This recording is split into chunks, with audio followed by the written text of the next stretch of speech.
35 minutes from our home, also in September, in Northampton, Massachusetts, there was a CE3 that was reported.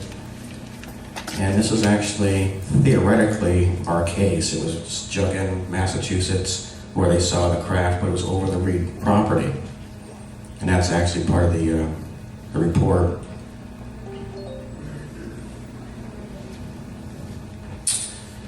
The way I dealt with this as a child, I think, is because I used to sketch it. I've always been a visual person, and so I got into photography and ended up valuing models in a whole bit. I'm very visual. And I actually had sketched what we saw, and it hung in my classroom in Sheffield Center School. And that's actually one of the pictures. It's been touched up, but that is actually the school that I drew it in. And along with this adorable creature. So I remember, this is what I saw off to the right. It looked almost like a human, but they were balloonish a little bit. And then what I saw, what I think was some form of an insect. And I've also been troubled by trying to make sense of that, because I'm a grounded person. I think to myself, what did I say? And the more I think about it, you know, we're using a lot of genetics now with monkeys and jellyfish and that kind of thing, and playing with cows and spider silk. And I thought to myself, it's not so bizarre anymore to me. So if you were looking for a platform or to build some type of a specific species to perform something or for a particular purpose, it wouldn't be all that bizarre.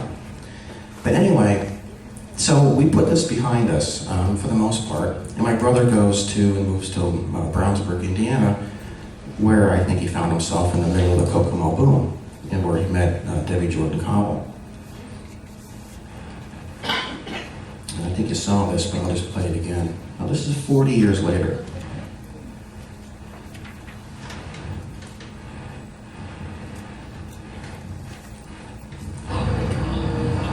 I dropped him off, and I pulled out of the driveway and turned left, and that's when I saw an orange ball. It shot south, and so I turned south, and it was maybe 50 feet, 75 feet, my vehicle started to shake and shudder, and I noticed that the gators were just jumping to the left, to the right, and I remember feathering the throttle, thinking it was going to stop. And literally the next thing I remember is being in the motion of getting back into my vehicle, and I had no idea where I was. I noticed I had a little bit of blood here in my mustache portion of it. It was dried up, it was flaky, that's how I knew it was there. I had noticed I had 2 puncture wounds in my chest. After I sent those to my brother, he encouraged me to get a doctor to look at. Now, he did go to the Avon Medical Clinic not too much after that, maybe 2 or 3 weeks. And this is rare footage, actually. It was actually for uncovering aliens, but one of the few things I think they actually showed that I'm grateful for. It's very rare your doctor will speak out, but this is my brother's doctor with respect to the wounds on his chest. Yeah, what I saw was more linear and more consistent with an incision being made. In other words, there was a small evidence of something like a scalpel. He gave that look. Now, my brother had for marks, he had 2 wounds that looked like a sugar cone, very small incision. It was burned almost like a tougher outer rim. 2 just below his rib cage and 2 behind his right ear. Now, what's interesting about that, and whether it has a connection to it or not, I don't know, but the thymus gland, the left side of the thymus gland actually produces the body's T cells for the immune system, and there is a connection behind the right ear that ties that in. One of them regulates how much of it gets disputed in the body, and the other is actually what would manufacture it. But when you're older, that packet or that it dries up, and you don't really have it anymore. But it is odd that those 2 had a common link. This is actually part of the report about it. It's probably too small to read, but that's actually a letter from him about how large it was and what he saw and that sort of thing. When this happened with my brother too, there were radiation readings or magnetic fields around the vehicle, and it was recorded and reported by an awful lot of people. Debbie Jordan Cobble, who I've become very good friends with over the years, actually was on location afterwards, and being that I wasn't able to get a lot of the footage that was being filmed, she actually filmed this and gave us a copy of it. This is actually Debbie's footage of the compass around my brother's vehicle.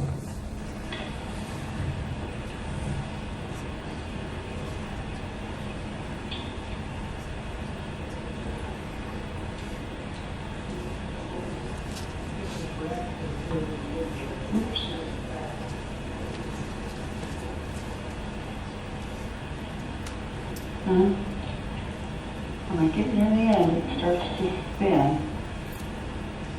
And it goes. I'm about the end of the vehicle. And that actually spun like a horseshoe all around the left side, the back of it, and the right. This is actually the location where my brother was when it happened, that bottom corner there. That was he was actually right over there coming this way, so it happened right over there. And it looks the same today. And some of the information about what happened with my brother, some of the individuals that worked on it, and so on and so forth, and investigated it. Now, this is actually an email that I received from Steve White, and it was actually, when I had asked him, what did they find? Were you able to get to the bottom of anything? What's going on? And you can see an email right there where they talk about where they did find. He got a hot spot with a Geiger counter. So that's actually the email that kind of started everyone's interest. Now, after this happened, I was asked by the officers to take a polygraph test, because when this happened now, you're going back 40 years to what really took place in Sheffield, Massachusetts. So when my brother saw this orange ball of light, he thought, well, he's got a camera phone now, I want to get a picture of it. Of course, you see something extraordinary, you have an opportunity to capture it again. This one's not going to get away, right? So he tried to get a picture of it. And so that's kind of how this whole thing happened with him. So when they're talking to him, he's saying, I can't believe this happened again. Why were you chasing the thing? He goes, well, we had an experience as kids, and I thought this would be a great opportunity to capture it. And that's all it really was, but it really fueled an awful lot. And then I was asked to take a polygraph test. And so this is a piece from that.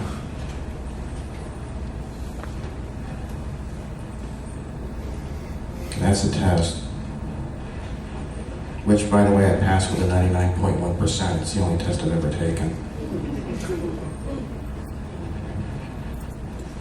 The evidence was pretty astounding compared to most cases. But how to convince a skeptical world? Tom Reed, he said that he was willing to take a polygraph. I thought it was a good way to just to verify that he was telling the truth. I said, now you realize with all probability your client's going to fail. He said, well, maybe, we'll see. Was I skeptical? Yes. I spent probably an hour and a half, I'd say, going over everything regarding our case, everything from 1966 to 2010. And you get a lot of questions, a lot of more generic and some more specific. And at the end of the day, I passed with a 99.1% no deception indicated. My conclusion was he was being truthful when he said he was not trying to mislead. And here's actually the copy of the polygraph test and some of the relevant questions on the bottom. You can leave that up for a minute. Can you see that okay, or is it too small? It's too small? All right, well. Okay, and this was actually, Steve White was gracious enough to give me some of his personal assumptions, what he thought. And this is pretty much what he, what he wrote in his letter, that the compass would spin a compass, and the compass would spin in circles, went around the vehicle and that sort of thing. And it actually really only, at one point they said that it spun in circles when it was on the hood. I didn't see that. What I saw was that it seemed to pull inward from every direction around the back of the car. And it would actually affect the compass up to a little over a foot away. Some said 18 inches, I don't know, but even a foot that's a pretty good pull. Now, my brother had droplets of blood in his nose. He's never really been the same. He blows off family reunions. He doesn't show up for holidays and that sort of thing. He's never been the same after that. And we've always attested to the fact that we felt or thought that whatever happened with us as children was electromagnetic energy, which properly stimulated the neurons and that sort of thing in your head, which I think is how you can cause happiness and sorrow and a placid type of behavior. And you can, even Harp's been playing with it. Yale New Haven Hospital has talked and confirmed with me that that is possible, and also the Yale College was experimenting with it. So there is something to that. It's a feeling, but I think I'm onto something. Now, this is my mother. Let's see if I can play this time. Whatever you feel looking back, I don't talk about it much, and I don't even like to talk about it, to be perfectly honest with you. But I've always felt that the experiences were mostly something from another alien that were actually trying to communicate with us and learn something about us. It's frightening because of the way these experiences came about. But in actuality, I don't think it was meant for harm. I think it was more like a biological thing where they wanted to see how we operated here or something. Observing, I guess is what I'm trying to say. Should I change my belief? Because I believe that we're all part of a creation, and I think we're all part of a larger world. So the fact that I'm frightened was probably strangeness that didn't hurt me physically. But I certainly knew that they were in control of me, and as I understand it from Thomas and Matthew, their experience is related to sort of the same thing. So they wanted to find out something, I think, actually, and maybe they did. It's odd that it follows our family. That's a very strange thing. But it has, and it's been going on and off since 1954, which is a lengthy time. It's mine. I'm an old, very old lady, and I remember it like it was yesterday. So. That is, my mother has only spoken out 3 times. Once she reported this to the Sheffield Police Department in 1969. Again, when she was interviewed or spoken to from the STAR team, if you will, and in that interview with Lauren Coates.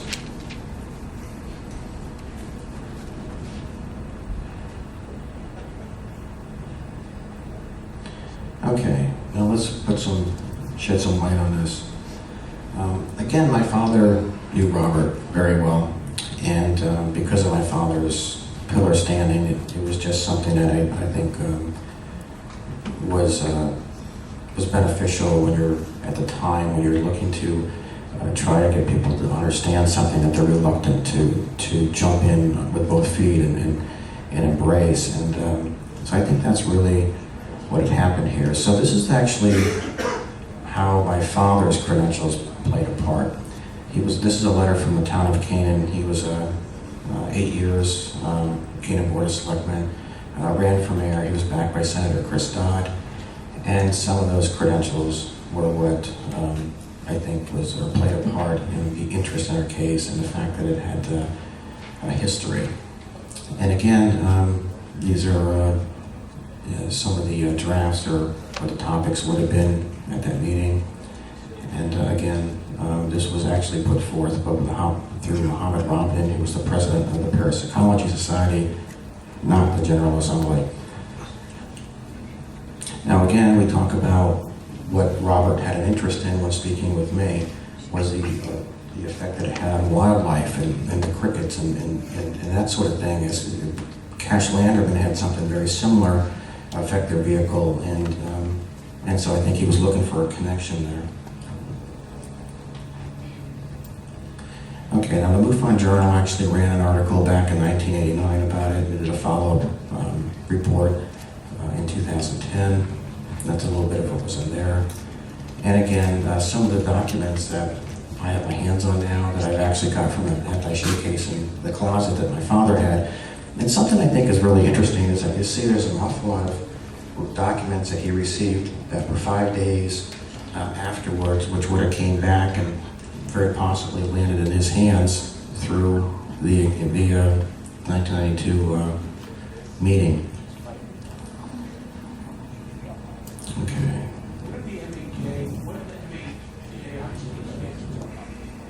Majestic file. Go back to it real quick. That one? What is the, what's it stand for? Yeah, that was just, actually Peter can probably answer that, or Steve better than I can. And these are, that was just, was that part of the Majestic files? Yeah, okay. My father was very big in Project Sign and that sort of thing. So we had a lot of these, but what I think what was really interesting was that the dates. It's all about dates with me. Again, Canaan, this is a letter from Senator Christopher Dodd when he supported my father in his run for office. And again, there's actually a proclamation in the city of Bridgeport, which has our locally recognized holiday in our family's honor. So that's important. It's important to people that are trying to make a statement. You know, he was a lawn care or vehicle maintenance or something like that. You know, there's a something there that you say, okay, there's value there by referencing your credentials. So again, these are just a couple copies of the things that he got. You can see some minutes or references from the Pentagon, the U.S. Department of State, Greece Ministry of Defense. You know. Now, this I think is really interesting. I've never met Linda Corteil before, and on my way here, I was going through a bunch of papers, and I actually found this. This actually was written by our family attorney, October 5th, 1992, and it mentions Linda Corteil's case. So I just thought that was interesting since she's speaking after me. Now, my father did pass on the same day, 14 years later. I've always felt that there was a connection there, that he was a healthy man. He's 54 years old. The records will show that he died from cardiac shock or sepsis. There was a fungus found in his blood. We lost him quickly. And the New York Times actually ran an article that they thought he passed from Legionnaire's disease. He did not die of Legionnaire's disease. I have a stack of papers like that. He had a fungus in his blood. Now, if you see here, the CDC was actually called in to investigate the school that he was a principal of at the time. And their environmental vehicles, that's the building. And the building was closed. And it's closed to this day. Now, there's the bench that sits in his honor. Now, this is also interesting. On September 15th, one of our doctors interviewed my son, who was starting to show some signs. He was in the superior range in school. There's always been a question, do you think there's something genetic with your family? Yeah, I think there probably is. But he was off the charts. I mean, he was scoring crazy. So we brought him into the Knoxville Hypnosis Center to be tested. Now, after evaluating and looking at my brother's wounds and looking at our records, Michael Buckner actually wrote something with respect to my son and how he tested higher than coincidental chance, which is how he got his name. He was found dead 8 weeks later. So if I didn't jump in bed with the fact that my father was killed over this thing, this certainly had my interest. Again, I'm not speculating, I'm just saying dates are dates. Now, Frank Kessler, the woman you saw earlier, her husband had the law firm that, she was actually a paralegal. She wasn't actually an attorney herself, but she ran the firm with her husband. Was taking some of her forms, the polygraph test, everything that we had, the reports, to have a memorandum of law written on them so that you can't say, well, they claim to have passed a polygraph, they claim this, they claim that. Because I don't have time to spin my wheels. I mean, I'm here to make a statement, I'm here to make a point. There's value in our case, and if I can make this much of a difference, then I can sleep at the end of the night. Debbie was run off the road into oncoming traffic with me. been in her car after leaving the courthouse. Now, I don't know what clip this is. I'm sorry. Yeah, you want to run it again with her? Okay.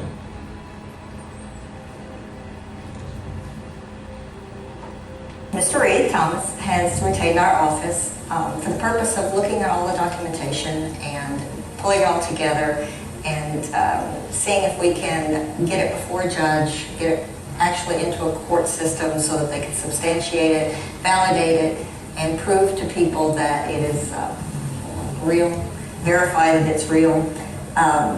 Obviously, we haven't looked at everything. There is a lot of things that he has, a lot of documentation, a lot of paperwork, over 100 pages alone just with the United Nations documents, and that we want to look at and put together, take some time, some research, put it together, and then try to present it to a judge. Our feeling is, just with what we've seen, that this is a real thing, it's a real deal. These people have truly gone through something. Now, they were actively going after, or working with me to make sense of all this and give me a platform to say, okay, this is authentic. This is actually her police report. We were leaving the courthouse, going by a Lowe's in Knoxville, Tennessee. We had an SUV following us. She just didn't like it. So we turned up at Seven Oaks, turned around, came back out on Kingston Pike, started going back the same way, then turned around, came, screaming down the road. It was about 70 miles an hour, we were in like 30, so it was pulled up beside us, slammed on its brakes, swerved into her, and knocked her into oncoming traffic. And I was in the car. And so Frank pulled out. I said, that's enough, we don't need it. And again, is it just a coincidence? Is my dad's thing a coincidence? Is our doctor a coincidence? Okay.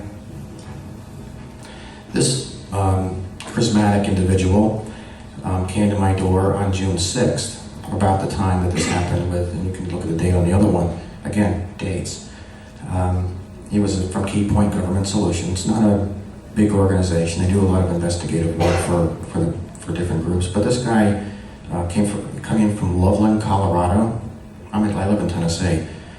Had me sit in the front steps of my house, would not let me go back in. The only reason he let me go back in is I told him I had an iron on and got my son to get a picture of what was going on. He kind of looked like I thought I was getting, going to be bombarded by, a vacuum salesman or something.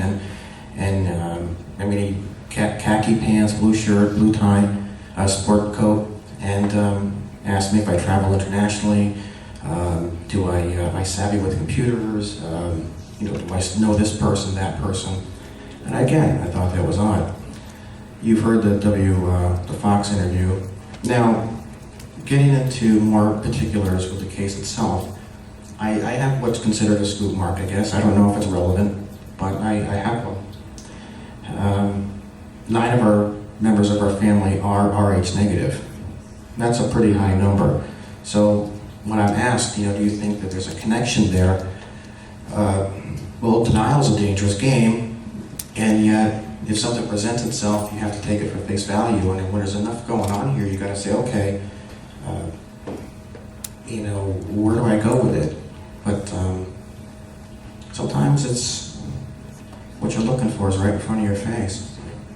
There's my medical record to support we are all Rh negative, and the polygraph test again. Now, there's been interest in my son because he can sit in a lawn chair with a 270-pound tiger. Now, I don't know how many of your kids do that, but there's something different about him too. And these are, it's crazy, and I had to get rid of it. I came home from school. He came home from school, and I came home from work, and he's in the backyard sitting in the lawn chair with it, and I just thought that was pushing the envelope a little bit. A friend of mine actually raised a couple of them, and he had the Fish and Game license for it, but because I had Miami models, I do shoots with people with it. And I did shoot, Raiders Gone Wild, which was a local football team and that sort of thing. It was in the backyard. It was actually tied to a palm tree. And I come back, he's got it off the palm tree, he's sitting in the friggin' lawn chair with it. I'm like, okay, hasn't eaten. So, not smart. And so, anyway, if you look at the tests here, school records, you can clearly see that, he was in the superior range. Now, does that mean anything? Again, I don't know. But this is something to consider too. he's had an x-ray, he's got a hole in his nose. Now he used to have this thing come out of his sinuses that was about this long. It was like a membrane. And even when he was young, you know, my wife and I would have what we thought was the same dream. They would wake up and run in his room, and he'd be face down, too weak and young to flip himself over, and there'd be blood on the pillow. And he has had some psychic things going on, like he had me call my mother, and he was worried about my mother and father that live about an hour away, and I said, well, we can call them. And so they did, and my mother and father were like, no, we're fine. He goes, no, there's something wrong. And he was maybe 8, and the next morning my mother calls me to say that the gas station across the way was robbed, and they followed the footsteps in the snow to my parents' barn. Now there's been more than that. I mean, there's been a car, a vehicle, something with a boat, and he's pretty much been on the money. Now about a year ago, he was at his girlfriend's house, who oddly enough, his girlfriend's father worked for Area 51 for years. Thanks. And appreciate it, son. And so he calls me up, worried again, and I start to take what he says literally now, because he's been right. And are you okay? And I'm like, yeah, I'm fine, you know, and enjoy yourself. So he drives home at like 2 o'clock in the morning. When he came into our street off of North Shore, there was a vehicle there upside down with a girl hanging out of the sunroof who had hit a telephone pole. But it was technically on our property. So there is something there. Now, how much time do I have left? Technically none, but we're going to run over, aren't we? 10:05? Okay. Now, for the very first time, I really tried regression with Yvonne Smith. And I was reluctant to do so. Only because I don't think I needed to be reminded. My brother will tell you, you know, you take a frozen bag of vegetables out of the freezer and you throw it back in, it's never really the same. But then again, I don't think I'm the same anyway as most people. But anyway, this is almost disturbing. And what I remember, and I'll say this before I show it, that something that had come out in this was that I remember what looked like a shower curtain, a see-through shower curtain, and with figures and very bright. And I remember being in pain, as if boiling water was running through my arms and my legs and my body. And I had vague memory of it. But I certainly want to thank Yvonne for reminding me so vividly. So I'm going to play it right now and step aside for a second. Let me drift down deeper and deeper. 1 and 0.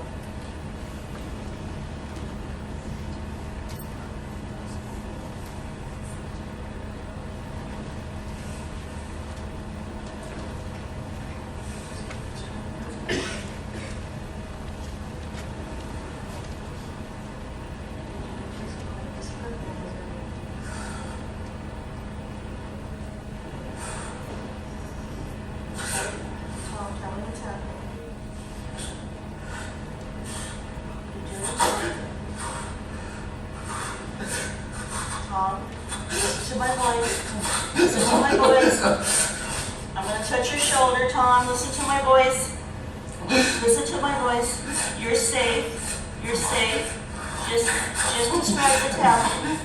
Tell me what's happening. Tell me what's happening. Tell me what's happening.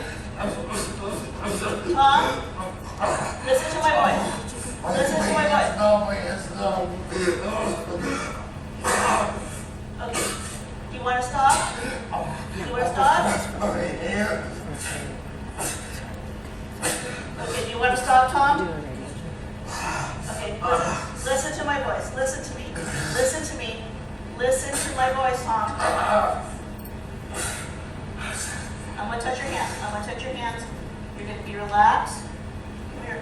You're going to be relaxed. This is me. This is me. This is me. I'm right here with you. I'm right here with you. Okay. Take a deep breath. Take a deep breath. We're going to leave that for now. Okay. Take a deep breath. Okay, close your eyes. Close your eyes. Close your eyes. I'm going to put my hand on your forehead. Close your eyes. Take a deep breath. And we're going to leave that time for now. We're going to leave that time. Let's come back to the present time.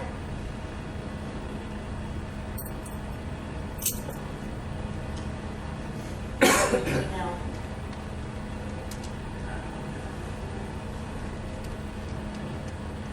You did very well as far as letting yourself go, letting yourself relax, taking my suggestions. You did very well doing that for being your first session with me.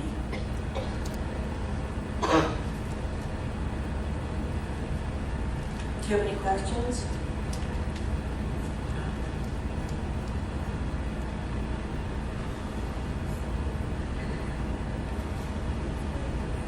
I was like looking, all I saw, I don't know how to say it, what I just saw like a light opening. And I remember feeling like I was hooked up to something or something. It was just,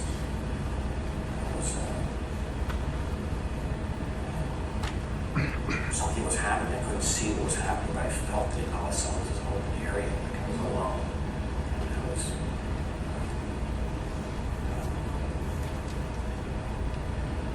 I don't know, I just thought my whole body was just like feeling this enormous amount of pain. You thought you were hooked up to something. Something like from behind me or something, because I just saw like all I remember was what I saw, but I didn't see anything but a white wash like area, and then I just felt it. Like, Yeah, you were definitely describing that. I don't remember that before.